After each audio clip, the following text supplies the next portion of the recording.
Kasabay ng pagdiriwang na ika-114 na taong National Day ng Taiwan, pinunaon nila ulit ang mga agresibong aksyon ng China at panghaharas nito sa mga karagatang sakop ng Pilipinas at Taiwan. Samantala nangako ng tulong pinansyal ng Taiwan sa mga biktima ng lindol sa Cebu. May unang balita si JP Soriano. Mag-aabot ng tulong ang Taiwan sa probinsya ng Cebu na nasalanta ng malakas na lindol noong nakaraang linggo. Inanunsyo yan ng Taipei Economic and Cultural Office in the Philippines o TECO kasabay ng pagdiriwang ng ika-114 na taong National Day ng Taiwan. Taiwan government will donate $200,000 first through MECO to the Cebu provincial government, and followed by some relief materials later. Sa gitna ng pagdiriwang, pinuna ng Taiwan ang patuloy na agresibong pagmamaneobra ng China sa mga teritoryo ng Taiwan at pati na rin sa Pilipinas. Tinatawag nilang gray zone tactics ang ginagawa ng China na isang paraan ng anilay pag-atake na hindi gumagamit ng armas.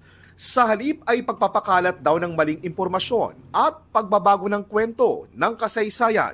The authoritarian regime of the Chinese Communist Party is using gray zone tactics such as spreading online disinformation, distortion of historical facts, election interference, and economic coercion to influence and infiltrate democratic countries, including those in Taiwan and the Philippines.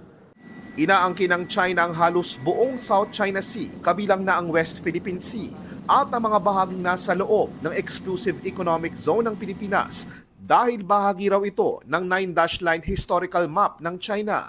Ibinasura ng 2016 arbitral ruling ang pang-aangking yan ng China. Ang Taiwan, hindi rin kinikilalang isang bansa ng China at itinuturing lang nila itong isang probinsya.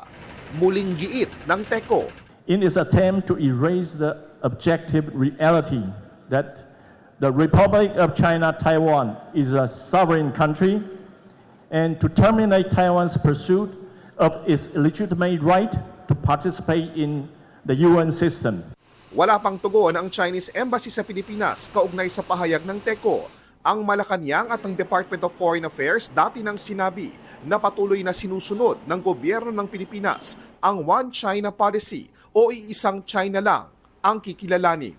Ito ang unang balita, JP Soriano para sa GMA Integrated News. Gusto mo bang mauna sa mga balita? Mag-subscribe na sa GMA Integrated News sa YouTube at tumutok sa unang balita.